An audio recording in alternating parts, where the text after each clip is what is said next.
карате се, чакай! Татко ми ще убие за това!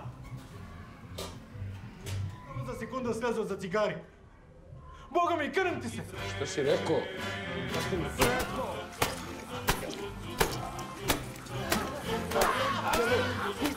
Di Indomaret ada kang parkir, jaga motor sambil main judi. Yang nggak nonton sampai akhir, tak doakan mimpi dicium Samidi.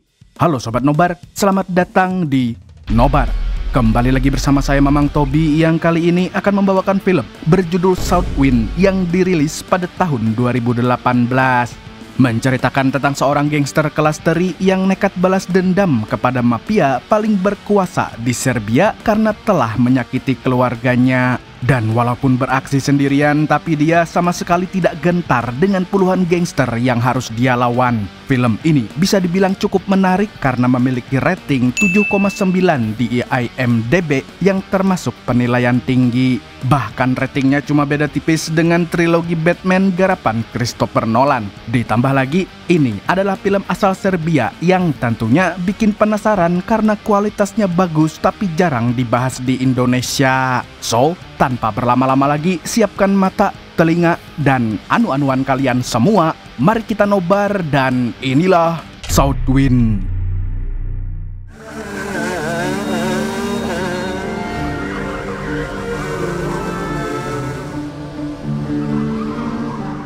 Film dimulai dengan memperlihatkan seorang pria yang sedang mengendarai go-kart di sirkuit balap mobil.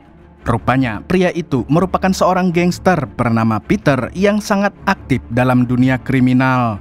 Selesai latihan go-kart, dia ditemui oleh bosnya yang bernama Sar. Di sini, bos gangster itu memberinya tugas untuk mencuri sebuah mobil.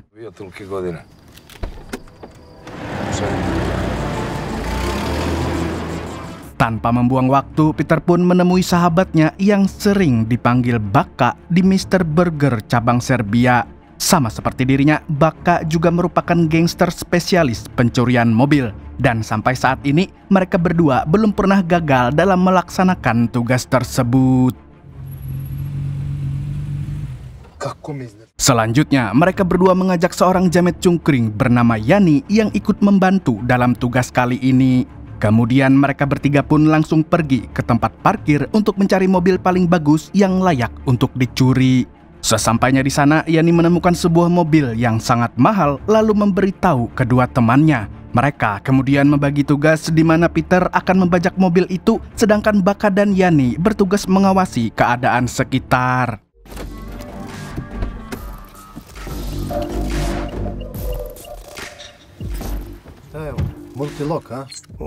Setelah berhasil, mereka berdua pun langsung kabur menggunakan mobil curiannya, sedangkan Yani mengikuti mereka dengan mobil Peter. Namun sialnya, mobil curian itu memiliki tingkat keamanan yang sangat tinggi. Jadi ketika dibajak, mobil tersebut akan mendeteksinya dan tidak bisa dikendarai secara normal. Dalam hal ini, mobil itu hanya bisa berjalan mundur, yang kalau melewati jalan raya, maka mereka sudah pasti akan ditilang. Tapi karena tidak ada pilihan lain, mereka pun nekat menerobos semua rambu-rambu lalu lintas.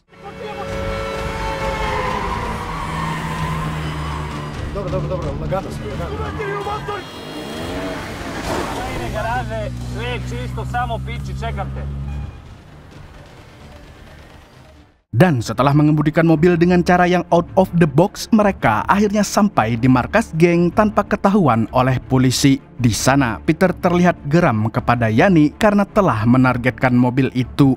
Padahal awalnya mereka ingin mencuri mobil yang lain, namun apa boleh buat, nasi sudah menjadi benyek. Mau tidak mau, mereka harus segera menjual mobilnya sebelum ketahuan oleh si pemilik.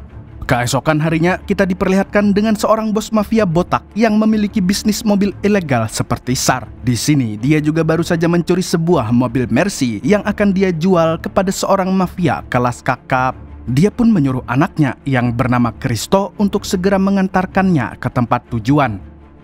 Di sisi lain, Peter dan kekasihnya sedang bertengkar gara-gara dia tidak memberi kabar apapun sejak kemarin malam. Selain itu, sang kekasih juga bertanya-tanya, apa sih pekerjaan Peter yang sebenarnya? Akan tetapi, gangster satu ini tetap santuy dan berusaha menenangkannya. dia juga mengatakan kalau pekerjaannya tidak terlalu penting, karena yang penting adalah tetap saja duitnya. Di waktu yang sama, adik Peter yang bernama Tony sedang dimarahi oleh ayahnya karena belum mengerjakan PR. Tapi bukannya nurut, Tony justru memilih pergi ke tempat gym. Melihat itu, ayahnya pun semakin marah dan mengatakan kalau dia sama-sama belangsa seperti kakaknya yang tidak lain adalah Peter. Meskipun begitu, pemuda itu tidak peduli dan tetap pergi ke tempat gym untuk melatih tubuhnya agar seperti John Cena. Di saat keluar rumah, Tony berpapasan dengan Peter dan sebagai kakak yang baik, Peter pun memberi uang saku untuk adik kesayangannya tersebut. Setelah itu dia masuk ke dalam rumahnya. Lalu dari lantai atas dia melihat ayahnya yang sedang mengangkut barang dari mobilnya. Namun pria tua itu terlihat tidak berdaya. Sebenarnya Peter sangat ingin menolong sang ayah, tapi dia sudah tidak dianggap sebagai anak olehnya. Alhasil dia pun memilih untuk masuk ke rumah dan menyantap masakan ibunya. Apalagi ibunya masih peduli kepadanya dan sering memasak sego megono khas Pekalongan yang merupakan makanan kesukaannya. Setelah makan, dia langsung masuk ke kamarnya. Di sana, dia melihat fotonya sewaktu kecil yang pernah bercita-cita menjadi pembalap mobil. Tapi sayang sekali sang ayah tidak pernah mengizinkannya untuk meraih mimpi tersebut. Bahkan, pria tua itu tega menyembunyikan mainan mobil milik Peter agar dia tidak terobsesi lagi untuk menjadi pembalap. Karena dari dulu dia ingin semua anaknya belajar dengan rajin supaya bisa menjadi seorang PNS. Sejak saat itu, Peter mulai membenci ayahnya dan memilih untuk menjadi seorang gangster. Di tempat lain, kita diperkenalkan dengan seorang mafia kelas kakap bernama Golub atau apa sih Golub? Kita panggil saja dia Samidi. Menurut warlock setempat, dia adalah penguasa kota yang sangat keji. Dan konon katanya, dia tidak segan membunuh orang yang merugikan bisnisnya. Di markasnya, dia sedang menunggu kiriman mobil dari bos mafia botak namun tidak kunjung datang. Ternyata Kristo masih belum mengantarkannya. Dan yang lebih parahnya lagi, dia malah menggunakan mobil itu untuk berburu pacar karena dia adalah seorang jomblo akut.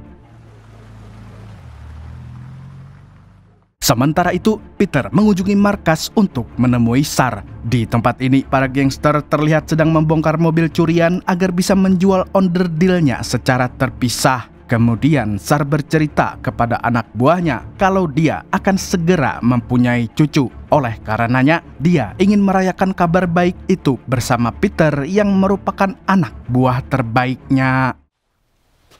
Malas, родиться najważniejsza stvar u životu.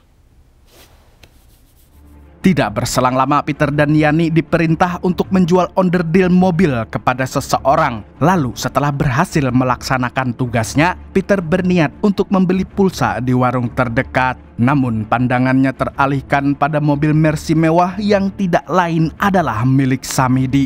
Dan kebetulan Kristo sedang lengah sehingga Peter berpikir untuk mencurinya. Tidak mau membuang kesempatan emas, dia pun langsung melancarkan aksinya.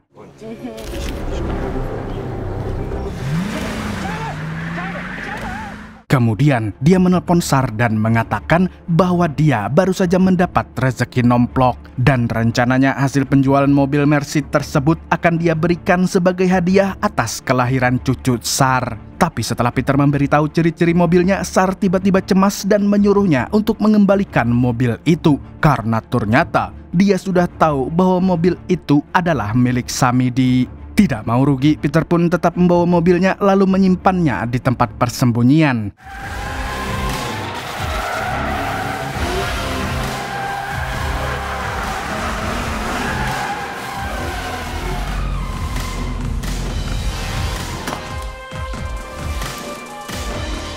Gara-gara pencurian tadi, Samidi pun sangat murka dan langsung menangkap Kristo. Di markasnya, dia tidak habis pikir kenapa pengiriman mobilnya sangat lama. Ditambah lagi sekarang mobil itu sudah hilang, padahal ada sebuah barang penting di dalamnya. Dan karena Kristo tidak bisa bertanggung jawab atas kecerobohannya, Samidi pun memutuskan untuk memberinya pelajaran.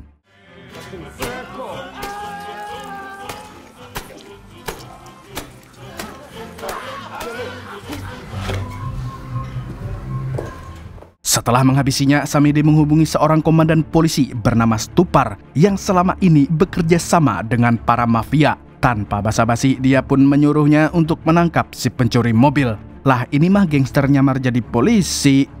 Mendengar perintah itu, Stupar langsung menemui Yani yang terkenal sebagai informan di kota tersebut. Kemudian dia memaksanya untuk buka mulut dan memberitahu siapa yang telah nekat mencuri mobil milik Samidi. Akan tetapi Jamet Gondrong ini tidak mau menjadi cepu. Tidak puas dengan jawabannya, Stupar pun akhirnya menggunakan pemaksaan yang sangat brutal.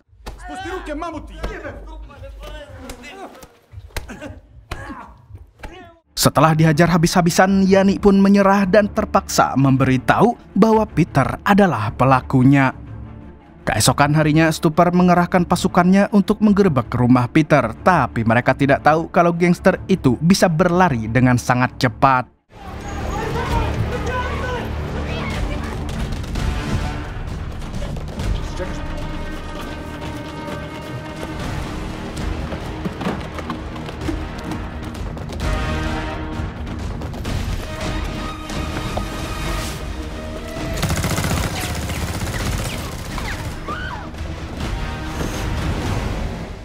Karena polisi gagal menangkapnya, Samidi pun berniat untuk mengerahkan anak buahnya. Mendengar hal tersebut, Stupar pun tidak setuju dan menawarkan cara lain supaya tidak ada keributan yang tidak perlu. Dan cara yang dia maksud adalah menjadikan Peter sebagai buronan nasional serta menyebarkan informasinya kepada media. Tidak lama setelahnya, semua televisi menyiarkan kasus tersebut. Anehnya, Peter difitnah sebagai pembunuh Kristo di dalam semua berita yang ada. Sontak, Tsar pun mulai panik sekaligus khawatir dengan kondisi anak buahnya itu. Karena sebagai gangster senior, dia tahu kalau Samidi akan melakukan segala cara untuk menjatuhkan orang-orang yang menentangnya. Awas loh, fitnah itu lebih kejam daripada nyuri mobil. Di waktu yang bersamaan, Peter menemui Baka untuk meminta bantuannya. Tapi setelah tahu kalau sahabatnya telah menjadi buronan, Baka pun langsung tantrum. Awalnya dia tidak mau terlibat dalam masalah ini karena dia baru saja keluar penjara 1 bulan yang lalu. Namun demi menjaga persahabatan, Baka akhirnya mau membantu Peter.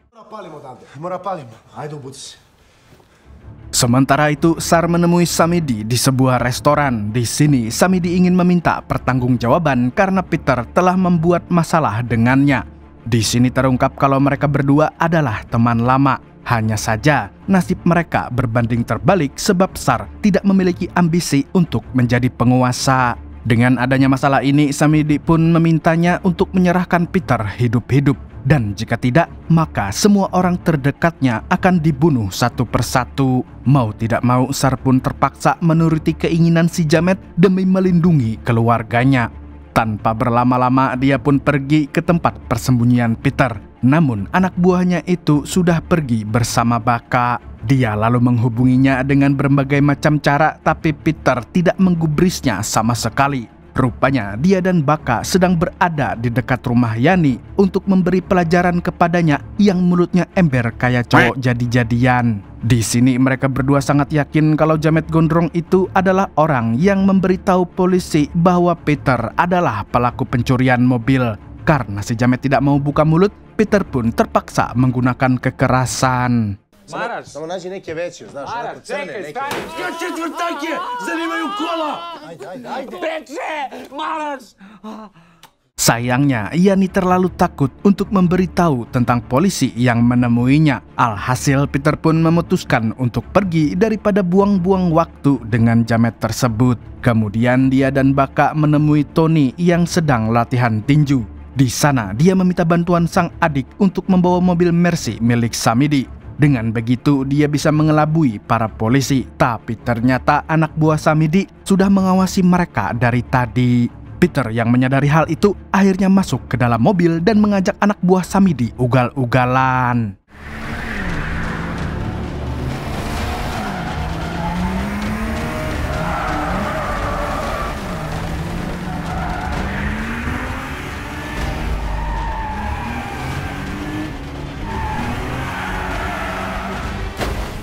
Beruntung, dia memiliki skill mengemudi yang setara dengan Dominic Toretto sehingga dia berhasil melarikan diri. Setelahnya dia menyuruh adiknya untuk pulang karena situasinya sangat berbahaya. Namun Tony tidak mau dan ingin tetap bersama dengan sang kakak. Sebab kalau pulang, dia pasti akan disuruh benerin genteng oleh ayahnya. Namun karena Peter terus memaksanya, Tony pun akhirnya terpaksa pulang. Saat adiknya sudah pulang, Peter dan Baka mengecek mobil Mercy milik Samidi. Siapa tahu ada benda penting di dalamnya. Dan benar saja ada puluhan kilo barang haram di dalam bagasinya. Dan di momen ini mereka pun paham kenapa Samidi sampai mengerahkan polisi hanya untuk menangkap seorang pencuri mobil.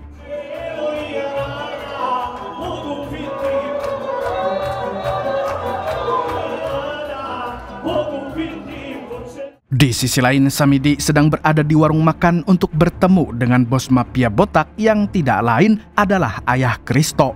Di tempat ini si botak menanyakan tentang orang yang membunuh anaknya. Dan tentu saja Samidi pura-pura tidak tahu agar dirinya tidak disalahkan. Karena jika dia ketahuan membunuh, maka si botak pasti akan balas dendam dan mengacaukan bisnisnya. Supaya hal itu tidak terjadi, Samidi dan Stupar pun meyakinkan si botak bahwa mereka berdua akan segera menemukan Peter yang mereka fitnah sebagai pembunuh Kristo.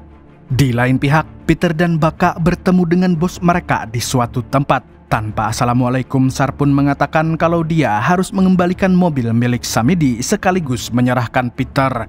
Spontan, Peter pun tidak mau rugi apalagi dikorbankan. Dia justru berencana untuk meminta uang tebusan pada Samidi jika jamet itu ingin mengambil mobil serta barang haram di dalamnya. Mendengar rencananya, Sar terlihat pasrah dan tidak tahu harus bagaimana lagi. Di titik ini, dia hanya bisa memperingatkan kedua anak buahnya untuk berhati-hati. Koliko radimo zajedno? Se ikad ništa desilo? Care, kapiram da znaš koji mi je rekao za kola gdje živim. Si bio pametan. I slušao si. Ispade tvoj problem i moj problem. A možda nisam trebao. Maraš?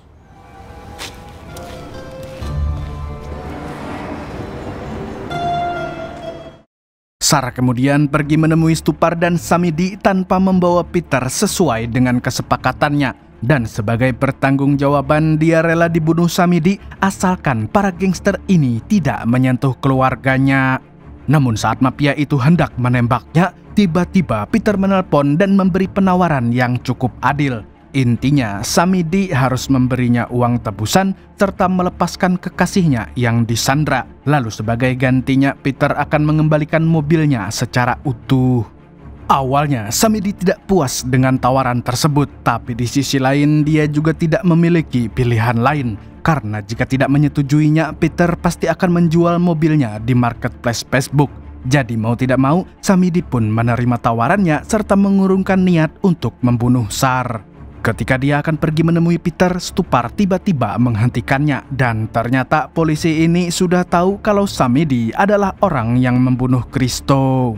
Demi kelancaran bisnisnya, Stupar pun meminta Samidi untuk mengakui kesalahannya pada si mafia botak. Kemudian meminta maaf sebesar-besarnya. Karena jika tidak, mafia botak itu pasti akan memutus hubungan kerjasama mereka. Terlebih lagi, dia adalah orang penting yang memiliki jaringan mafia internasional. Akan tetapi Samidi terlihat tidak peduli dengan resiko itu. Alhasil Stupar diam-diam mendekati Sar dan mengajaknya untuk menjebak Samidi. Tanpa pikir panjang, dia pun langsung menerima ajakan tersebut. Keesokan harinya, Peter dan Baka datang ke tempat perjanjian dengan Samidi. Namun mafia itu tidak datang sendiri dan malah mengutus anak buahnya. Dan yang lebih parahnya lagi, Samidi juga tidak mau memberikan uang sepeser pun kepada Peter. Alhasil, kedua pihak pun saling bersih tegang hingga akhirnya baku tembak pun terjadi.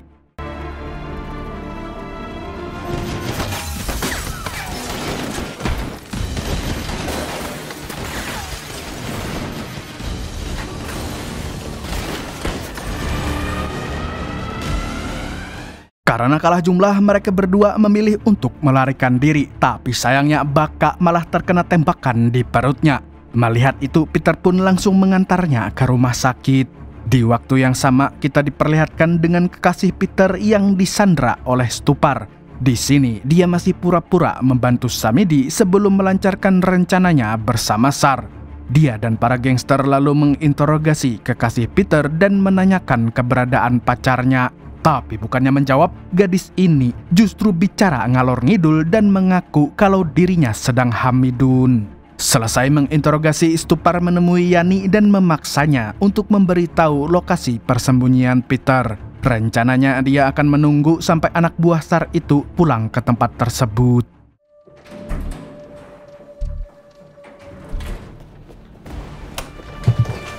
Di sisi lain, anak buah Samedi melakukan penggerebekan di rumah keluarga Peter, bahkan menyakiti ayah, ibu, dan juga adiknya.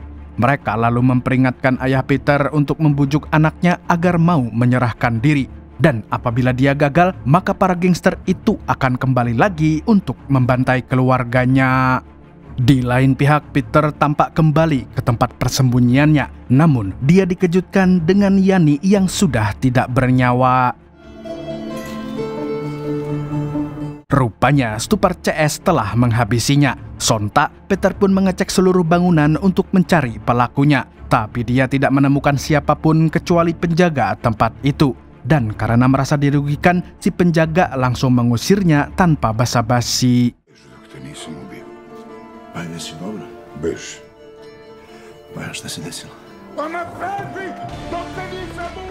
Di perjalanan, Peter mendapat kabar dari ibunya bahwa anak buah Samedi baru saja mengancam keluarganya. Setelah mendengar suara ibunya yang sedang ketakutan, dia merasa sangat menyesal atas semua perbuatannya. Andai saja dia tidak mencuri mobil milik Samedi, pasti hal semacam ini tidak akan pernah terjadi.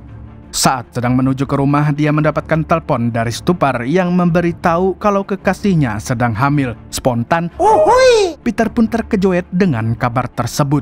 Di satu sisi, dia merasa senang karena akan segera menjadi ayah. Namun di sisi lain, dia tidak mau anaknya lahir dengan kondisi hidupnya yang amburadul. Stupar kemudian mengancam akan menjebloskan kekasih Peter ke penjara jika dia tidak menyerahkan mobil milik Samedi. Tanpa membuang waktu, Peter pun memutuskan untuk menyerahkan diri demi kebaikan kekasih dan calon anaknya.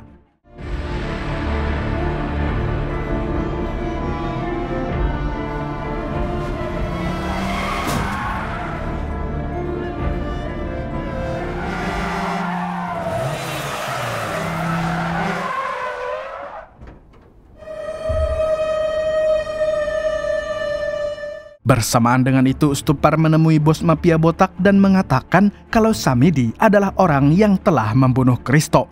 Tidak hanya omong kosong, dia juga menunjukkan semua bukti yang dia miliki.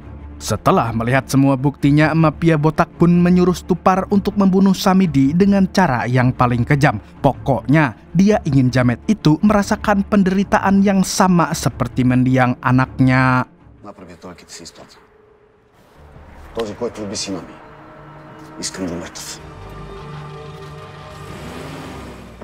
Ketika hendak mencari Samedi, Stupar dikejutkan dengan kedatangan Peter yang langsung menodongkan senjata ke arahnya. Dia lalu memaksa si polisi korup itu untuk pergi ke tempat yang jauh dan sepi. Di sana, dia mengancam akan membunuhnya jika tidak mau melepaskan kekasihnya. Karena sudah terpojok, akhirnya Stupar pun menyuruh anak buahnya untuk melepaskan kekasih Peter. Selain itu, dia juga menawarkan kerjasama untuk membunuh Samedi. Peter pun mau bekerja sama asalkan Stupar tidak mengusik kekasih, SAR, dan juga keluarganya. Mendengar syarat tersebut, si polisi korup langsung menyetujuinya. Bahkan, dia akan meringankan hukuman Peter jika nantinya tertangkap oleh polisi lain. Di lain pihak, Tony terlihat sedang mengambil senjata milik sang kakak, kemudian dia memberikannya kepada Peter yang baru saja sampai di rumah. Tidak lama kemudian, pertemuan ini diketahui oleh ayah mereka. Di sini, dia memohon agar dia tidak melibatkan adiknya dalam bahaya.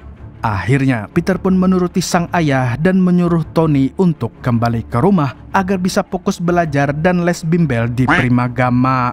Sementara itu, Samedi sedang berada di sebuah pertemuan bisnis. Lalu tidak berselang lama, dia mendapat kabar kalau Peter sudah berhasil ditangkap oleh Stupar.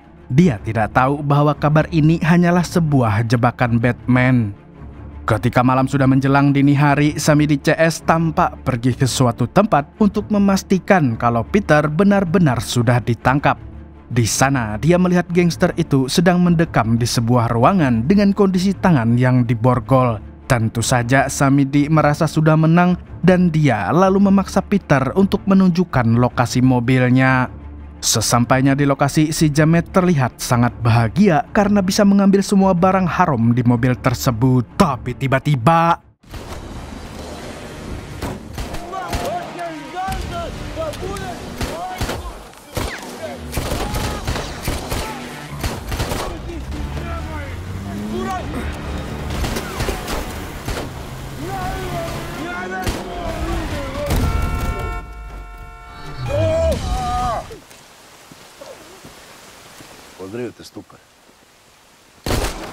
akhirnya Peter berhasil menghabisi Samidi yang telah berani mengusik keluarganya. Keesokan harinya Peter datang menemui Sar yang sedang menggendong cucunya. Di sini dia meminta maaf atas semua kekacauan yang disebabkan olehnya.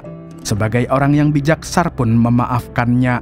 Apalagi dia adalah satu-satunya anak buah yang dia anggap seperti anak sendiri. Namun mulai sekarang dia memutuskan untuk pensiun dari dunia kriminal supaya keluarganya tidak terlibat dalam bahaya. Awalnya dia ingin menyerahkan jabatan bos kepada Peter, tapi sepertinya gangster itu juga sudah muak dengan pekerjaannya. Alhasil Star berpikir untuk mengubah gengnya menjadi paguyuban pecinta musang. Sepulangnya dari rumah bosnya, Peter pergi ke kantor polisi untuk menyerahkan diri. Dan karena dia sudah datang dengan sukarela, Stupar pun akhirnya membebaskan kekasihnya.